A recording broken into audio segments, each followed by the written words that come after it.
Bon. Me voilà venu à parler du Front National.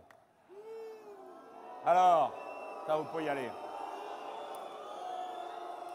Pour cela, vous avez été la surprise de leur vie. Hein?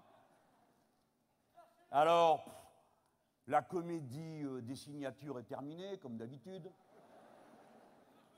Ben écoutez, bon, nous on est comme ça, on est bon public, hein. Le magicien arrive, on sait qu'il va faire sortir un lapin du chapeau, mais quand c'est le cas, on applaudit.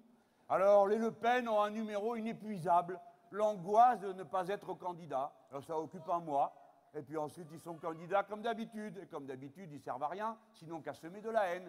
Et après un tour, eh ben, ils retournent à la niche, ils ont bien gardé le capital, et c'est fini. Alors, cette femme absurde, avec son programme invraisemblable, est venue nous faire une révélation. Elle nous a appris que l'assiette de la cantine est suspecte, car il y a de la religion cachée dans la viande. Mais c'est pas du tout ça la discussion à la cantine. Allez voir vos enfants. Aucun d'entre eux nous a jamais parlé de viande halal ou cachère. Le vrai problème de la cantine est le suivant. Pendant combien de temps continuera-t-il à y avoir des frites molles? Madame Le Pen, voilà un grand débat pour vous, à la hauteur de vos ambitions. Posez la question, nos enfants trépignent. Ils n'admettent pas qu'on leur serve ces frites-là. Est-ce qu'il n'y a pas un problème là-dessous, très important, qui mériterait que le Front National se mobilise avec tous ses militants, peut-être pour surveiller l'huile ou guetter la poêle?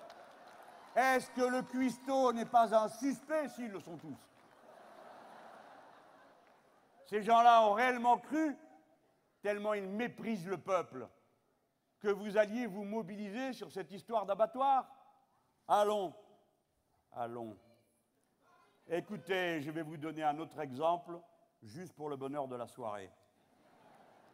Vous allez voir quel grand penseur est Madame Le Pen.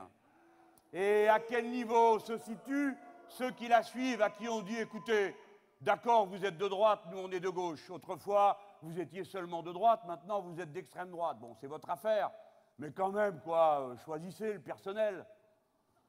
Et évitez quelqu'un qui mène des batailles sur la viande. Ou alors, je vais vous lire ça, vous n'allez pas en revenir. Elle a une pensée écologique, Madame Le Pen. Ah, quel chef, voilà.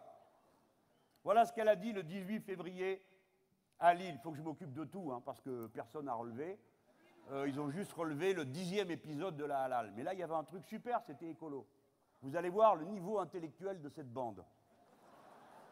Voilà ce qu'elle dit. Il y a un autre problème écologique. C'est l'ensemble de la circulation de notre pays. Ah oui. Parce qu'après tout, dit-elle, on nous parle de CO2. On nous parle de pollution. Bah oui, c'est clair. Mais nous sommes un pays de transit. Nous sommes au centre de l'Europe et il y a des centaines de milliers, même des millions de véhicules qui passent par la France. Ça, c'est vrai. C'est bien pourquoi nous, on veut faire le ferroutage. Pour aller du nord au sud, pour aller parfois du nord, pour atteindre les pays du Maghreb. Et voilà, vous comprenez pourquoi il y a de la pollution et un effet de serre? Parce que les gens montent dans les voitures pour aller au Maghreb. Voilà ce qu'elle a inventé. Faut-il être bête? Et c'est ça qui veut être président de la République.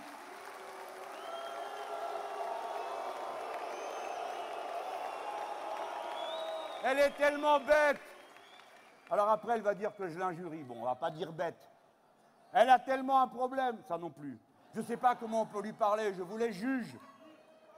Elle dit, c'est nous qui payons les routes, leur entretien, et il n'apparaît pas qu'il y ait une contribution qui soit effectuée à l'usage de notre réseau routier et à la dégradation de l'environnement, qui en est la conséquence. Ma pauvre madame, elle n'est pas au courant qu'il y a des péages.